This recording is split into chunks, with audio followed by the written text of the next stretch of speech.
Su casa era infinita, de distancias y silencios, entre ventanas y murallas, entre las que serán y las que ya no estaban. Ella se perdía en las islas, apenas se encontraba a sí misma. Pero sola no estaba, otros ecos llamaban a ver más allá, los mundos al interior. Así fue como un día abrió la puerta entreabierta y se volvió otras historias en una constelación. 11ª versión Festival Cine de Mujeres, gratuito y digital, del 23 al 28 de marzo. FemCine 11, cine que reúne.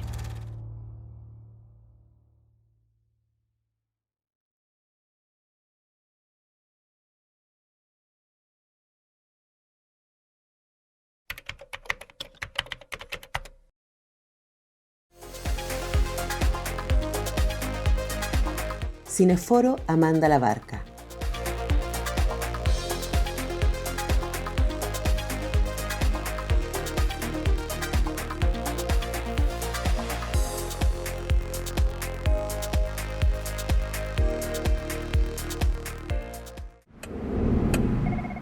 Línea 137, Argentina. Lucía Basalo.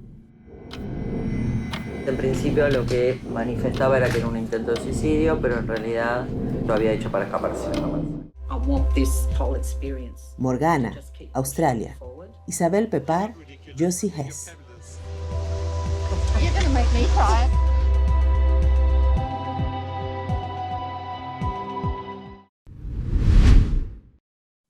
Desde la cátedra Amanda Labarca de la Vicerrectoría de Extensión y Comunicaciones de la Universidad de Chile, queremos saludar a todas las participantes de este gran festival, a las organizadoras de FemCine 2021 y desde luego a nuestro público, que es muy significativo para nosotras, especialmente por el aporte de FemCine a la educación no sexista, porque el cine, y más aún el cine de mujeres, pone al sujeto en movimiento de elección, de disposición, de ataque. FemCine nos ofrece una ventana al espacio y al tiempo, una posibilidad para la construcción de una mirada, para un gesto político de construcción de un punto de vista feminista. Se trata de una ventana que da al mundo y también una ventana que lo crea. El mundo sí, pero subvertido. Viajar, navegar, vivir, penetrar en otras vidas es un aprendizaje emancipador que se produce en la lectura y el tiempo de cada espectador, de cada espectadora. Son caminos al otro como experiencia de alteridad y de memoria, caminos de imaginación, intuición y deseo, de creencia y duda, de lo oculto y lo develado, de territorios presuntivos y finalmente de confianzas. Un camino para perder las certezas valiente y confiadamente, un camino para pensar. Este festival en sus 11 años, en su versión 2021, contribuye con determinación al desarrollo de ciudadanas con horizontes ampliados, a la construcción de una ciudadanía emancipada, contribuye a la profundización de la democracia, ese proceso interminable que es solo posible al pensar más allá de la propia existencia, al interesarse por otras vidas y su espesor histórico, al abrirse a la complejidad del mundo y a la existencia, al dejarse afectar por lo diverso y comprenderlo. FemCine nos habla en nuestra incertidumbre, fugacidad y apertura, en nuestra propia, íntima y esencial gratuidad. Nos permite el cine de las creadoras contribuir a un poder constituyente que ponga fin al patriarcado. En esta ocasión, el Foro Amanda Labarca, en plena pandemia y en pleno proceso constituyente en Chile, en este foro agradecemos la participación de Luna Folegati, de Carolina Muñoz, integrantes de la cátedra, que junto a Valeria Radrigán y a la directora Lucía Basalo van a comentar dos películas muy relevantes, Línea 137 y Morgana, hoy y el viernes, y ya veremos más detalles sobre esto. Muchas gracias y felicitaciones a ellas por esta colaboración y a todas las participantes y organizadoras. Después de este saludo de inauguración del foro Amanda Labarca, vamos a dejar con ustedes a la vicerrectora de Extensión y Comunicaciones de la Universidad de Chile, la Premio Nacional de Periodismo Farideh Serán. Muchas gracias y muy buena suerte. Saludo y felicito a Antonella Esteves y a todo su equipo que hace posible esta 11ª versión del Festival de Cine de Mujeres, que durante una semana y de manera gratuita y online nos traerá lo mejor de la producción cinematográfica de las mujeres de nuestro país. Realmente es fantástico, es un orgullo poder apoyar esta iniciativa desde la Universidad de Chile, desde la Vicerrectoría de Extensión y Comunicaciones, en la que podremos conocer, junto a las amplias audiencias que a lo largo de estos 11 años Antonella Esteves y su equipo ha logrado abrir, podremos conocer lo mejor de la producción de las mujeres, no solamente de nuestro país, sino también de las creadoras de América Latina y de otras partes del mundo. Felicitaciones una vez más, Antonella, querida, a ti, a todas las creadoras, y por supuesto cuenten como siempre con la Universidad de Chile y con esta Vicerrectoría de Extensión y Comunicaciones. Muchas gracias, Farideh, muchas gracias, Roxana, muchas gracias a la Universidad de Chile y a su Vicerrectoría de Extensión y Comunicaciones, y también al Instituto de la Comunicación e Imagen, que han sido desde el inicio colaboradores centrales de este Festival de Cine de Mujeres. Y uno de los desafíos que tiene poder hacer un festival en modo virtual es que este no sea solamente una plataforma en donde podamos acceder de manera especial a cine hecho y protagonizado por mujeres, sino que siga manteniendo este espacio fundamental que son los espacios de encuentro, de diálogo. Nuestra llamada este año es Cine que Reúne. Sabemos que estamos dolidos, cansados, asustados con este momento pandémico y creemos que el cine puede ser un lugar para encontrarnos, para sentirnos parte de una comunidad, y que espacios como este nos ayudan a generar diálogo respecto a situaciones fundamentales de nuestra sociedad, como por ejemplo sigue siendo la violencia de género. Quiero agradecer a mi compañero en el crimen cotidiano, don Patricio López, con quienes estamos todas las mañanas en Radio Universidad de Chile, director de Radio Universidad de Chile, quien va a estar llevando este foro. Muchas gracias, Patricio, por acompañarnos, y él va a presentar a las invitadas de este cineforo. Les invitamos también a que participen a través del Facebook del FEMCINE y de la VEXCOM, dejando sus comentarios que van a ser tomados para ser parte de este diálogo. Muchas gracias. Patricio. Sí, muchas gracias, Antonella. Muchas gracias y saludos a todas y todos quienes nos están siguiendo a esta hora de la tarde y participando de esta versión número 11 del FEMCINE. Todo el mundo sabe que en Chile es muy difícil sostener a lo largo del tiempo iniciativas como esta, y sin embargo FEMCINE no solamente se ha consolidado, sino que se ha vuelto una suerte de cita irrenunciable durante esta parte del año. En un momento muy especial además, porque vamos a conversar sobre un súper interesante documental argentino que tiene muchos paralelos con lo que ocurre en nuestro país, tanto desde el punto de vista de la violencia machista como también del funcionamiento de las instituciones, y que tiene la particularidad de que se filmó antes de la pandemia, pero se estrenó después, que es cuando la violencia contra las mujeres, ya lo sabemos, ha recrudecido. El documental se llama Línea 137, y tenemos la profunda alegría de tener en este panel a su directora, Lucía Vasalo. Lucía, muy buenas tardes y muchas gracias por participar de esta conversación. Hola, ¿qué tal? Bueno, muchas gracias a ustedes por invitarme, aunque sea de esta manera online, estoy muy agradecida. Y bueno, y sí, la Línea 137, el documental, en realidad se estrenó el año pasado, ni bien comenzó la pandemia. Así que ya llevamos un año largo de presentaciones y de recorridos pandémicos online, pero creo que fue como muy...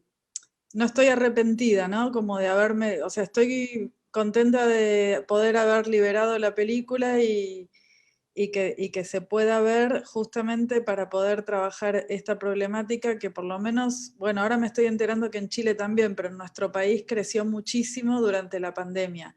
Y quizás si hubiésemos estrenado en festivales solamente de cines o en salas, quizás no hubiésemos llegado a un público tan amplio. De esta manera creo que hemos llegado a gente que le gusta ver cine y a gente que no le gusta ver cine, pero que esta película me parece que le es necesaria, ¿no? Sí.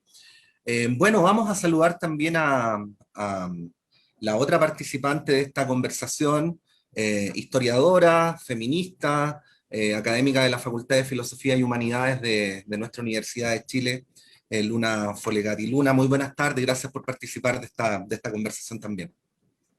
Hola Patricio, buenas tardes. Lucía también, con mucho gusto de saludarla y también agradecer la invitación a la Cátedra Amanda la Barca y a la VexCom para participar de esta conversación. Sí, bueno, quería partir preguntándole a Lucía cómo es el proceso que la lleva a poner el foco en esto, ¿no? En esta línea telefónica a la cual se puede llamar y se supone que es una oportunidad para poder denunciar situaciones de violencia contra las mujeres, pero no solo de violencia contra las mujeres, ahí lo vamos a ir contando también, pero que al mismo tiempo es una oportunidad precaria solo para algunos y algunas, solo en algunos lugares. Bueno, ahí en esa contradicción creo que hay una parte importante de la valía, ¿no?, de este documental, pero yo quería partir preguntándote cómo es que decidieron finalmente poner la vista en esto y transformarlo en una obra para compartirla con el público. Bueno, fue hace como ya casi 5 años que me llegó a las manos un guión que había escrito Marta Dillon. Marta Dillon es una periodista, una de las generadoras activista, militante feminista de aquí del movimiento Ni Una Menos. También es la que tiene el suplemento de género Las 12 de Página 12, un diario argentino. Y cuando ella me hizo llegar el guión, como yo desconocía la línea 137, porque es mucho más conocida en nuestro país la 144, que solamente es una asistencia telefónica. No tiene estos servicios móviles que van a terreno, y entonces a mí me parecía como importante hacer el documental para que se conociera la importancia y la necesidad del trabajo en terreno. Y así fue como, bueno, adapté, digamos, bueno, el guión de Marta, lo presentamos al Instituto Nacional de Cine y a partir de ahí nos pusimos a trabajar. Uh-huh. Bueno, es un documental, Luna, filmado en la Argentina. A mí me pasó de inmediato que empecé a hacer paralelos con lo que pasa y con lo que no pasa en Chile, ¿no? Y ahí, bueno, quería preguntarte a ti, ¿no? Mirando este documental que se hizo al otro lado de la cordillera, pero viviendo a este lado, ¿qué paralelos se te aparecieron que podrían ser interesantes también como para que los podamos ir incluyendo en la conversación? Bueno, primero señalar que realmente el documental es una propuesta que remueve las emociones y los sentimientos en muchos sentidos. O sea, creo que en realidad el tema de la violencia de género, la violencia contra las mujeres, es actualmente un espacio, un ítem temático que está siendo trabajado, que está siendo abordado a nivel de los medios, las redes sociales, pero yo creo que este documental muestra un espacio y una intimidad del momento en que se produce, ¿no? La situación de violencia de una forma en que yo nunca antes la había visto, ¿no? Muestra efectivamente los momentos quizás más desgarradores, que es cuando aparece, ¿no?, el apoyo del equipo que trabaja en la línea 137, y en ese sentido las mismas experiencias que se van relatando en el documental dan cuenta de una, podríamos decir, permanencia en relación a que no son historias o no son contextos ni situaciones exclusivas de Argentina, sino que hay un contexto en que la violencia ocurre y una situación, digamos, transversal, vinculada con relaciones amorosas, vinculada con situaciones familiares, con el tema de cómo se va conjugando la violencia de género, que es absolutamente transversal, ¿no? Yo creo que hoy en día el tema de la violencia contra las mujeres ha logrado calar tan profundo porque justamente una temática que traspasa las fronteras y que ocurre en la intimidad nuestra construcción como sujetos, como personas. Entonces, al momento de escuchar los relatos en su mayoría mujeres, no son todas son mujeres, en realidad hay excepción de un caso, ¿no? Uno puede ver y puede sentir la presencia, la actualidad y la contingencia de esos textos y de esa experiencia, borrando cualquier tipo de dimensión, ya sea en relación a la frontera, en relación al carácter de la persona, inmigrantes, ¿no? También como, digamos, hay un momento ahí que no solamente tiene que ver con que sean de nacionalidad argentina, sino que también hay otro tipo, ¿no? de mujeres que figuran dentro del documental. Entonces creo que es sin duda una herramienta en un primer momento para comprender la pluralidad de situaciones de violencia de género, pero también es algo que implica una repetición, ¿no? Una repetición que ocurre en momentos, lugares, pensando al tiro, por ejemplo, en haciendo, como tú me decías, cómo lo situamos acá en Chile, pienso en el colectivo Las Tesis y cómo se viralizó a nivel mundial. Bueno, justamente habla de eso, ¿no? Habla de la violencia.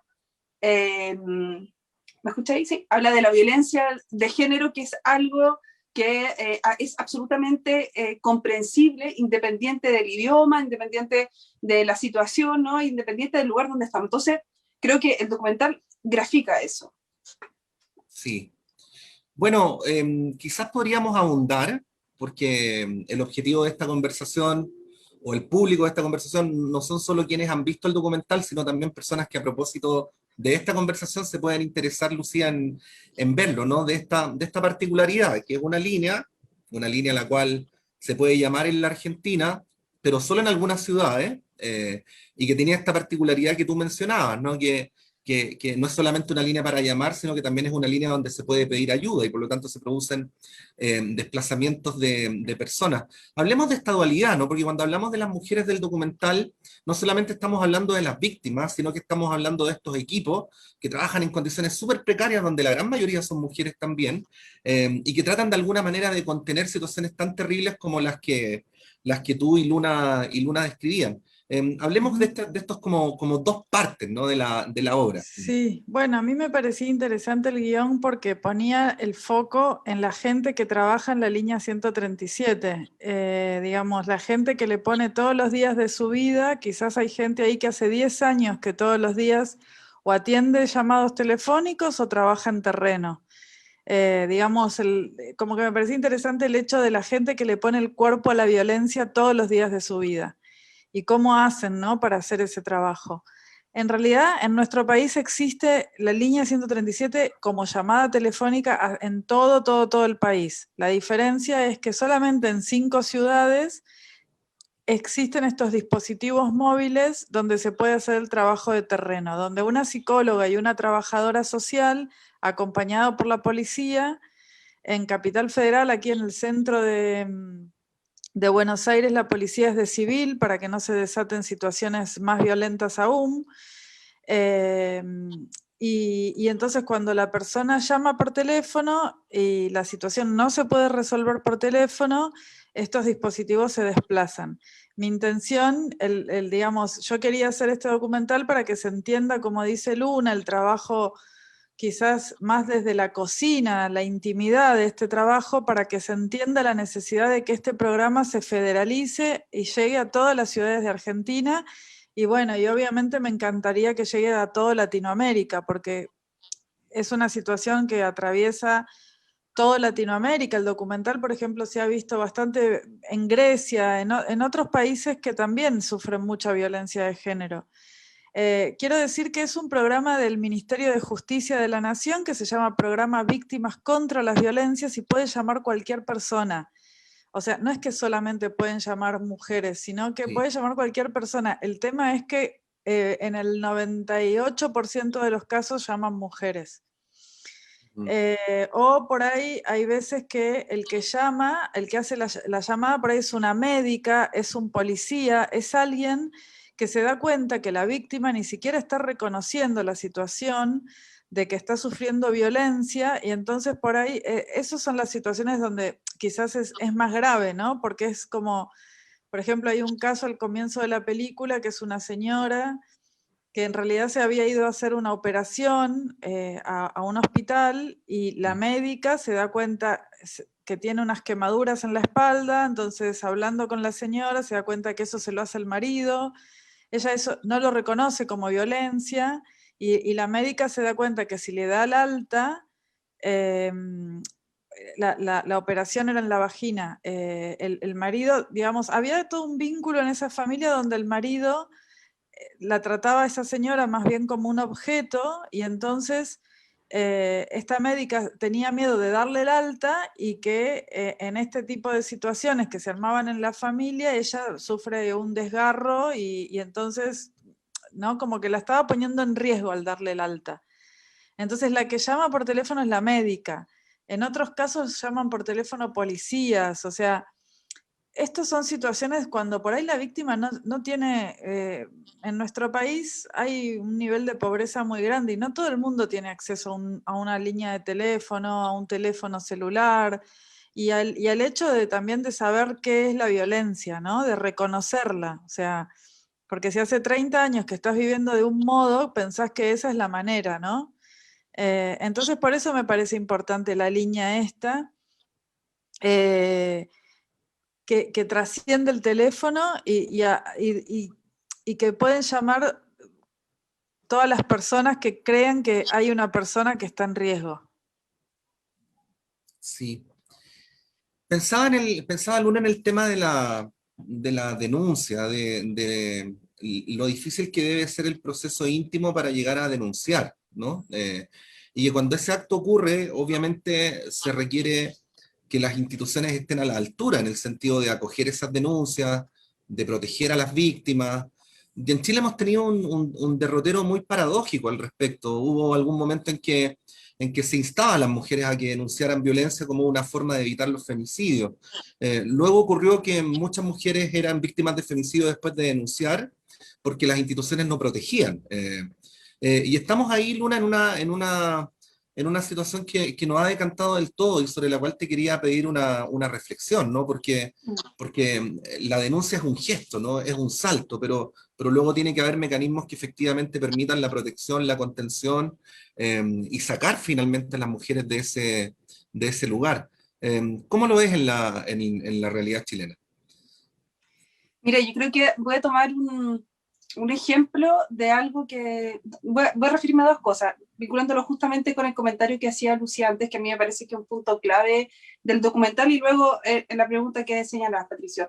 Creo que en primer lugar está como el proceso de denuncia, que tiene como todas las dificultades que implica enfrentarse y contar el relato, a veces no recibir un apoyo adecuado, tener que, digamos, justificar muchas veces la situación de violencia, explicarla en detalle, todo lo que está asociado a la revictimización cuando los procesos de judicialización de violencia de género no son adecuados.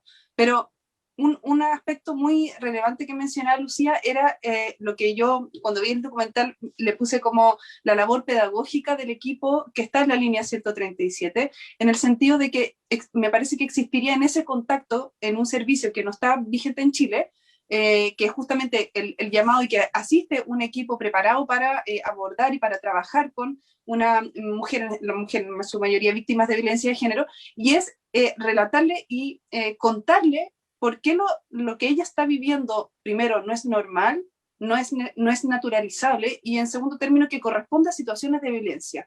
Y que esas situaciones de violencia se pueden enfrentar de distintas maneras, que se pueden enfrentar haciendo una denuncia civil, haciendo una denuncia penal, asistiendo a los tribunales, es decir, que hay una serie de procedimientos que se pueden llevar a cabo para resguardar a las víctimas.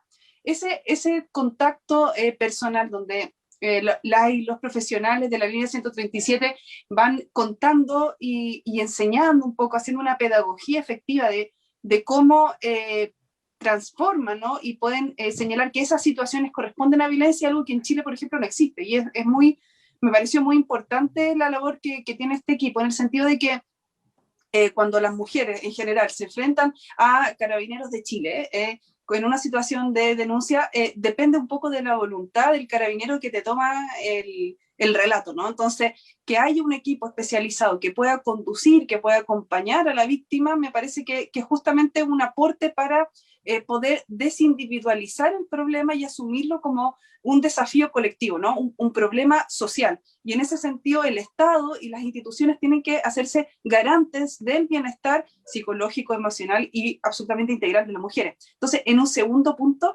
creo que en el caso de Chile, y también juntándolo justamente con un comentario en relación al documental, hay una situación muy extrema que reúne al equipo completo. Hay una escena donde están todo el equipo alrededor de una mesa conversando sobre un caso terrible de una niña menor de edad que había sido víctima de abuso sexual, de violación, y una de las profesionales dice que esto es el paradigma del paradigma, ¿no? El paradigma de las situaciones que han funcionado mal, de cuando las instituciones, cuando la policía, cuando todos aquellos espacios que deberían darle una contención y un resguardo a las víctimas no han funcionado de manera correcta.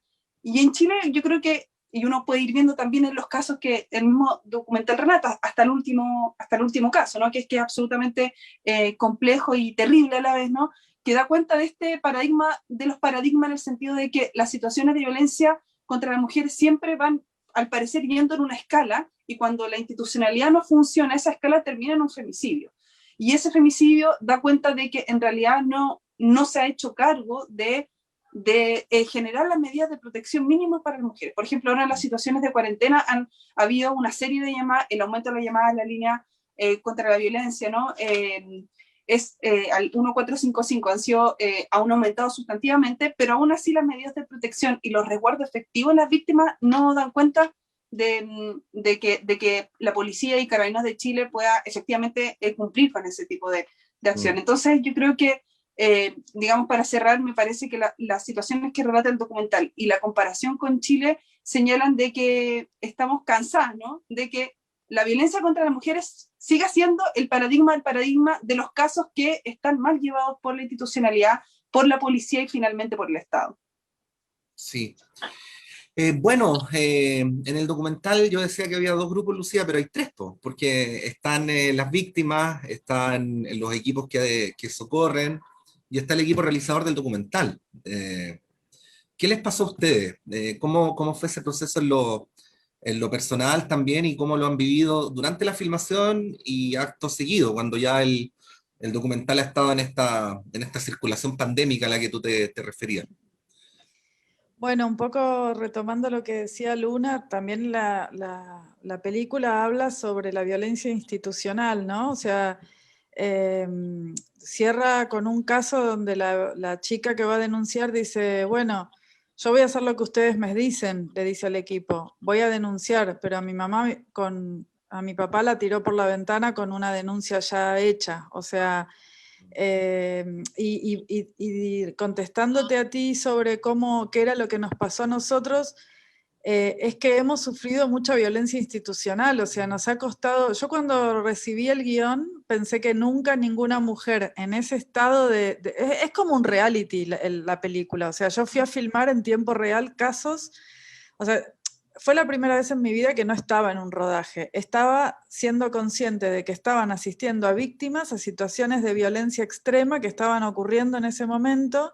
Hemos estado en casas con hombres que tenían armas de fuego, nos hemos tenido que poner chalecos de fuerza por si se desataban balaceras, hemos estado en situaciones muy extremas. Yo tenía claro que eso no era un rodaje. Nosotros... éramos 3, 4 personas, muy poquitas personas, tratando de registrar lo que nos dejaban registrar, y yo siempre pensaba que las víctimas nunca me iban a dejar registrar ese tipo de situaciones, aún diciéndoles que no se les iba a reconocer ni la voz, ni la cara, ni nada. Y lo que me llamó muchísimo la atención es que todas he grabado más o menos unos 50 casos, filmé muchísimo, digo, esto es un recorte muy chico de todo lo que filmé. Más o menos, yo diría que el 95% de las mujeres, todas, sin dudarlo, me dijeron que sí. Incluso a muchas ni siquiera les importaba si se les iba a ver el rostro o no. O sea, y en cambio, a pesar de haber estado casi un año solicitando permisos para las comisarías, para los hospitales, para todos los lugares, los juzgados, todos los lugares donde la línea 137 atraviesa todos estos lugares. nosotros tuvimos que pedir permisos, la productora tuvo que pedir permisos para nosotros poder acceder con una cámara y con un micrófono a estos lugares.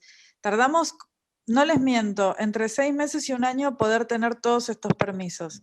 Y así todo, cuando estábamos en el rodaje, muchas veces, con el permiso, con la carpeta, todo, nos decían que no podíamos ingresar, que ingresaban las trabajadoras de la línea 137, la víctima, y que nosotros nos quedábamos afuera. Entonces, ¿qué es lo que yo hice? Primero, trabajar un montón y irme a hacer guardias con las chicas de la línea 137, sin cámara, sin nada, muchos meses antes para conocerlas y para lo que llamamos los documentalistas, transformarnos en paisaje, o sea, que me pierdan de vista, ser una más del equipo, y una vez que eso sucedió, Mariana, que era la directora de sonido, lo que hacía era ponerle micrófonos de estos que llamamos corbateros, que están escondidos a las personas de la línea 137, a las trabajadoras, y una vez que la víctima me autorizaba a filmar el caso, muchas veces hemos grabado sonido en lugares donde no nos dejaban entrar. O sea, mi amiga, mi compañera, la directora de sonido, se ponía el guardapolvo de color azul, y como yo en realidad el permiso lo tenía, y la víctima también me estaba dando el permiso, y estaba todo bien, si de repente había alguien en la puerta que me decía, no, acá no podés entrar, porque se le había ocurrido que no podía entrar, entraba mi compañera transformada en psicóloga. Entonces yo lo que tengo es un relato de 50 jornadas de 12 horas, que es lo que trabajan las personas de la línea, 12 horas, de todo lo que es el audio, de todo lo que transcurría. Entonces me dediqué muchos meses a desgrabar esos audios, y en realidad la narración está hecha a través del audio, y luego hay veces que tengo imagen y hay veces que no. O sea, fue la única manera de hacer este documental, para poder explicar que la violencia institucional es muy fuerte, y evidentemente había cosas que no querían que las mostremos. O sea, y bueno, y todos atravesamos situaciones diferentes personalmente. Éramos una jefa de producción que en la primera jornada se fue, me dijo que no podía sostener, le daba miedo las situaciones a las que nos exponíamos, entonces ahí tuve que parar y buscar otra persona de producción. Un camarógrafo que hacía también Fernando, que también hacía la luz, y también un par de veces se le cayó la cámara, se nos han roto cámaras, o sea, nos han pasado situaciones de bastante tensión por la velocidad a la que íbamos, y porque de repente estábamos en situaciones donde teníamos que tener cuidado de lo que pasaba alrededor nuestro también. Y Mariana, que era la de sonido y que escuchaba absolutamente todo, porque yo hay veces que cuando no nos dejaban entrar en algunos lugares, de repente perdía el relato, y entonces ahí por lo menos me relajaba un poco. Mariana era la que peor la pasaba, porque escuchaba absolutamente todo el tiempo todo. Y entonces había algunas noches que me decía, quedé hecha pelota, o sea, quedé psicológicamente. Pero bueno, no sé, es a lo que nos exponemos a veces los documentalistas. Me parece que hay que ir mechando y ir haciendo una película de este tipo, y por ahí otra después que te relaje un poco, y así, ¿no? Porque siempre estar así no se puede. Yo le preguntaba todo el tiempo a las personas de la línea cómo hacían para todos los días de su vida estar escuchando estos relatos y ayudando a esta gente. Y me decía que tienen herramientas, porque son psicólogas, son trabajadoras sociales, estudiaron una carrera universitaria, y entonces tienen herramientas para poder asistir y para poder desconectar, y eso las ayuda a poder ayudar a la siguiente persona. Y además porque también había algo que en cuanto encontrábamos a una persona que estaba en un estado de mucha precariedad y de mucha violencia, al final de la jornada la dejábamos en otra situación que quizás literalmente era haberle salvado la vida, ¿no? Y eso también te llena de mucha energía. O sea, era como que todo era bastante fuerte. O sea, al principio todo era como muy grave, y después ibas viendo cómo a esa persona y a los hijos, a mí lo que me hacían más mal eran los niños y las niñas. Pero bueno, al final del día había luz, ¿no? Había una ventana de luz y podíamos dejar a salvo a esa gente, y eso también nos nos dejaba bien y decíamos, bueno, mañana volvemos a grabar. O sea. Sí. Bueno, estamos en este foro de la edición número 11 del FEMCINE, en el Cineforo Amanda Labarca, organizado por la Vicerrectoría de Extensión y Comunicaciones de la Universidad de Chile a través de la Cátedra Amanda Labarca, con la directora del documental, con Lucía Basalo, y con la historiadora académica de la Facultad de Filosofía y Humanidades de la Universidad de Chile, Luna Folegati. Luna, hablemos de violencia institucional o continuemos hablando de violencia institucional. Este recorrido muchas veces árido que las mujeres tienen que tener, bueno, cuando van a la comisaría, cuando tienen que denunciar, cuando empieza el proceso judicial, y en donde muchas veces ocurre que no solo las instituciones, sino las subjetividades de los individuos, agentes del Estado, de alguna manera reproducen o perpetúan o continúan la violencia que originalmente motivó el inicio de ese camino. ¿Qué es lo que piensas que está ocurriendo en el caso chileno al respecto? ¿Se ha tomado debida conciencia? ¿Se ha avanzado algo? ¿No se ha avanzado nada? ¿Cuál es tu mirada respecto a lo que nos está pasando? Bueno, es difícil responder a la pregunta porque creo que todavía sigue siendo un desafío sin duda cómo se está abordando institucionalmente el tema de la violencia contra la mujer en específico. Creo que han habido avances en relación a los procesos de conocimiento, de formación en los distintos niveles de la institucionalidad, desde la fiscalía hasta los mismos, digamos, tribunales de familia y los espacios judiciales donde se llevan a cabo estos procedimientos. En mi caso, o sea, desde mi perspectiva, creo que hay ahora una sensibilidad mayor en general, no solamente una violencia institucional que se da en los procesos de denuncia, sino también, por ejemplo, en el tratamiento que hacen los medios de comunicación de estos casos como de violencia, cuando son más conocidos, que se vuelven, digamos, situaciones emblemáticas, que son abordados por los medios de comunicación como grandes noticias, en que ya hay una sensibilidad, digamos, desde el punto de vista social, de una cierta pedagogía también en relación a cómo se deben tratar este tipo de situaciones, en el sentido de que tiene que haber un resguardo con respecto a la víctima, pero también tiene que haber un conocimiento de que esto no es algo excepcional, sino que más bien una constante.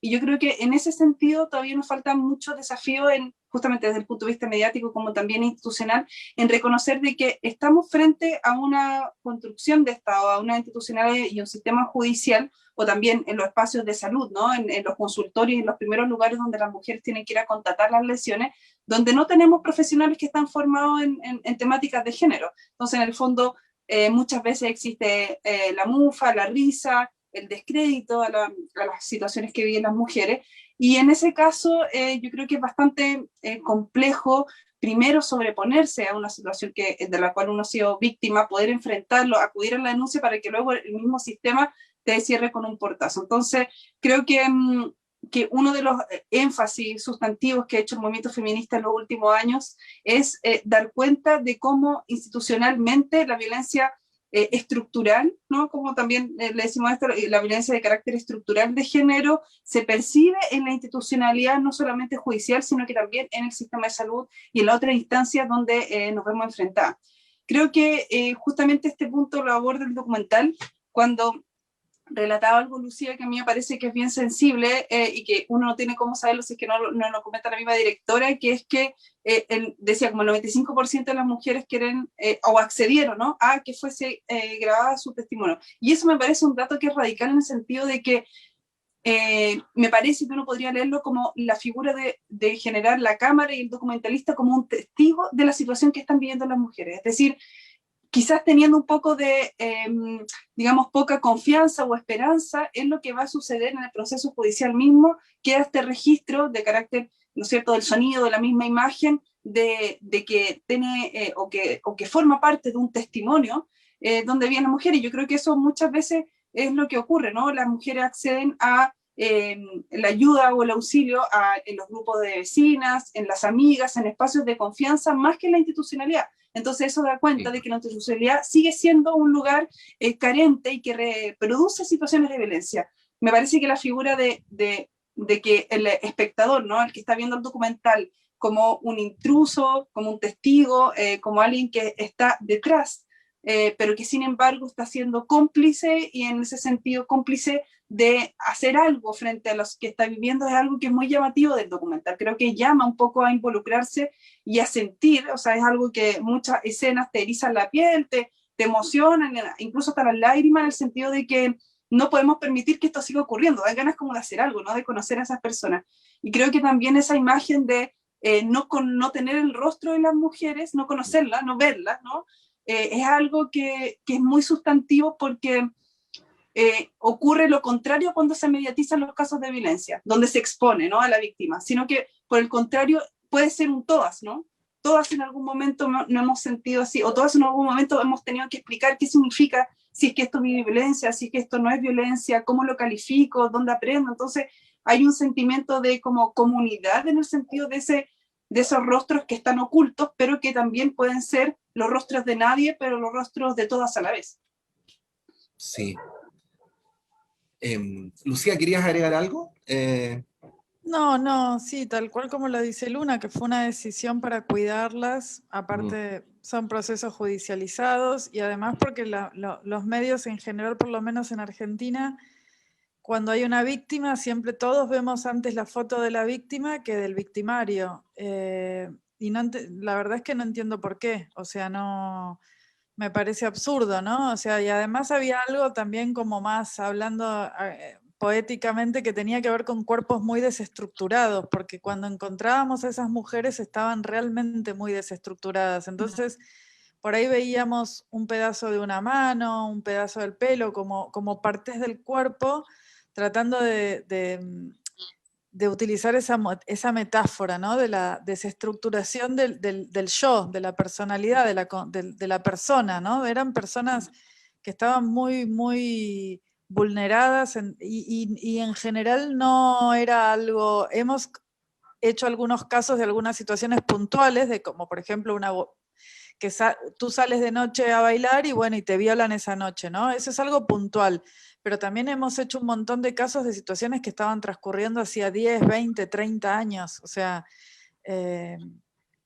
así que bueno, la idea era un poco mostrarlo para que, si realmente hay políticas de Estado que en serio les interesan y quieren trabajar sobre estas temáticas, es como una demostración de sí se puede hacer y no es tan complicado. O sea, es una decisión de cada Estado de poder llevar adelante, si realmente tienen ganas de parar con esta situación que se está dando en Argentina, y que tenemos un femicidio cada 23 horas. Sí. Luna, sí, a ver. Sí, quería contar algo muy chiquitito, Sí, por de lo favor. que decía Lucía, que yo creo que me parece como justamente esta labor como pedagógica que también tiene el documental, de dar cuenta yo creo que la labor de los equipos es como inmensa, y también del equipo documentalista. Me imagino lo complejo que haber sido, o sea, no me lo puedo imaginar en realidad, de haber estado en esas situaciones grabando, pero creo que el espacio que genera el documental y la importante labor que tiene la línea da cuenta de que de que su labor es justamente no dejar en el desamparo a estas víctimas de violencia, que yo creo que es lo que ocurre acá en Chile. Es decir, cuando una mujer es víctima de violencia, tiene que buscar cuál es el teléfono, tiene que solicitar ayuda, la dejan en espera, muchas veces la policía no se acerca cuando ingresa a una población, por ejemplo, que a veces la policía no puede ingresar a las poblaciones, cuando ingresan hay un descrédito por parte de Carabineros, en fin. Entonces, la importancia de no replicar este desamparo y de darle un contenido, darle un marco, decir que esto es así porque le han hecho creer que es así, que es algo que repiten en distintos momentos las personas del equipo, me parece que es absolutamente fundamental para generar una política pública que efectivamente haga un proceso de acompañamiento a las mujeres que son víctimas de violencia. Ese es el foco, y un acompañamiento que no sea una llamada telefónica de vez en cuando, sino que hay una contención que es concreta, que es efectiva, que es física, ¿no? De acompañar a la persona, de incluso rozarla, de que se ve que en algunos casos las mujeres están llorando y que hay otro tipo de contacto, y ese contacto me parece que es vital cuando hablamos de violencia de género. Sí. Yo quería volver a algo que decía Lucía al principio, que lo dijo como una suerte de presentación, pero que bueno, de alguna u otra manera determina, por ejemplo, el hecho de que estemos conversando esta tarde como estamos conversando, ¿no? En la idea de que este documental se estrenó al principio de la pandemia y solo ha circulado en pandemias, ¿no? Y que los mecanismos a través de los cuales, Lucía, se produce la difusión de una obra, la conversación en torno a una obra, la mirada a una obra, son distintos a los que hubieran sido si se hubiera estrenado el documental un año antes.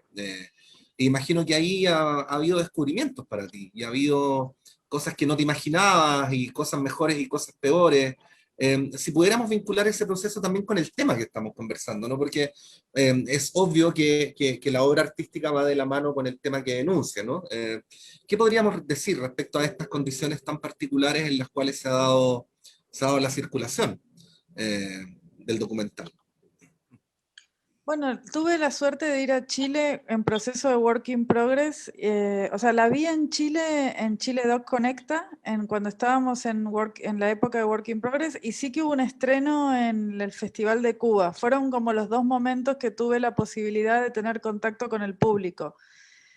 Y bueno, es muy fuerte, ¿no? Salir de una sala y encontrarse gente llorando, que me abrazaban, que me daban las gracias, yo me emocionaba mucho. Me acuerdo de un hombre que me contaba que en Cuba, que él era homosexual y que en Cuba ser homosexual también había sufrido mucha violencia. Entonces pasan otras cosas, ¿no? Cuando uno está con el público ahí presente. Pero lo positivo es esto, ¿no? Que yo siento que de esta manera hemos llegado a una cantidad de público que por ahí no es el público del cine. Y eso me parece que es bueno, porque la película también habla de hablar, ¿no? O sea, está bien, habla de la línea 137, pero sobre todo la idea es de que podamos hablar y que podamos poner en palabra lo que nos pasa y de que podamos reconocer lo que nos pasa, ¿no? Así que ese es un poco el mensaje de la película. La idea es... ojalá existiera la línea 137 en todo el país y en toda Latinoamérica, como mínimo. Pero bueno, por lo menos empecemos a hablar, que ya es bastante. Yo creo que desde hace 5 años a esta parte, por lo menos desde el primer Ni Una Menos hasta ahora, a todas las personas, mujeres y disidencias de por lo menos Argentina, nos ha cambiado la perspectiva. Estamos todos, ¿no? Como poniendo atención y mirando desde otra manera, ¿no? Como cosas que antes las dejábamos pasar, ahora ya no las dejamos pasar, incluso dentro de nuestras propias casas, ¿no? Como, así que me parece que es un momento muy, muy importante, muy, muy interesante. Cuando fui a Chile cuando fui a Chile Doc Conecta, me habían contado un caso que yo cuando me lo contaron me quedé súper mal, así de una situación, puede ser de una señora que le habían quitado los ojos, o había como un caso que cuando me lo contaron yo me quedé como, es como si siempre pudiera haber más. La sensación que tengo es que nada de lo que me imaginé va a superar lo que realmente va a pasar en la realidad. O sea, cuando me contaron ese caso chileno dije, no lo puedo creer. O sea, es algo del medioevo directamente. O sea, y había pasado en el 2013, así, hacía poquito. O sea, así que bueno, seguiremos hablando, que esa es la idea, y esperemos que en algún momento realmente haya políticas de Estado que nos ayuden y sobre todo, como dice Luna, una educación que tiene que empezar desde las escuelas primarias, desde los niños, las niñas, las maestras, ¿no? Porque digo, ¿cuál es la manera de parar todo esto? No es solamente que exista la línea 137, es que haya una educación para que todos podamos empezar a construir sociedades desde otro lugar, ¿no? Y entonces quizás un día no se necesite más la línea 137, porque ya no va a haber sujetos de poder que creen que tienen, digamos, la posibilidad de tratar a otra persona como un objeto y no como un sujeto, ¿no? O sea, pero me parece que eso tendría que empezar ya desde cuando los niños van a la escuela, de pequeñitos, Sí. o sea... Bueno, como ustedes saben, el FEMCINE continúa, así es que tenemos que dar el lugar a la siguiente actividad. Estamos cerrando. Lucía Basalo, muchas gracias por la obra, por la decisión y por la posibilidad de poder conversar esta tarde. Gracias a ustedes, muchas gracias. Y un beso enorme porque Lorena Muñoz es una gran amiga mía. Hemos trabajado juntas. Y pues bueno, en 2 segundos les voy a contar de qué se trata a propósito de la mención de Lucía Lorena. Luna Folegati, muchas gracias, que estén muy bien y muchas gracias por poder compartir tus ideas con nosotras y nosotros esta tarde. Muchas gracias por la invitación y por favor vean el documental para aquellas personas que no lo han visto, es realmente imperdible. Bueno, gracias Luna por acompañarme la charla. Está muy Gracias, bien. Lucía. Gracias, Luna. Bueno, les voy a contar, les voy a contar. Vamos a tener ahora a las 7 de la tarde el encuentro de cine de audiencia y perspectiva de género, como contaba muy bien Lucía Basalo con Lorena Muñoz. Esto va a ser a través del Facebook Live de FemCine. Y bueno, si la participación de las mujeres en las áreas de dirección y guión a nivel mundial no supera el 20% del promedio, cuando hablamos de películas de gran presupuesto, es todavía mucho menor, ¿no? Bueno, Lucía seguramente podría decir mucho sobre el tema. En esta conversación, junto a la directora de FemCine, Antonella Esteves, la destacada guionista, productora y realizadora Lorena Muñoz va a compartir con la audiencia su experiencia en la producción y dirección de cintas enfocadas en las grandes audiencias. Bueno, ella ha participado en destacadas películas como Gilda, no me arrepiento de este amor, como Yo no sé qué me han hecho tus ojos, y los próximos pasados. Su más reciente trabajo es el film que dirigió sobre la vida del cantante del cuarteto Rodrigo, llamada El Potro, lo mejor del amor. Es lo que vamos a ver a continuación en el Facebook Live del FemCine. Muchas gracias a todas y todos por haber sido parte de esta conversación. Chao, que estén bien. Chao, buenas tardes, gracias.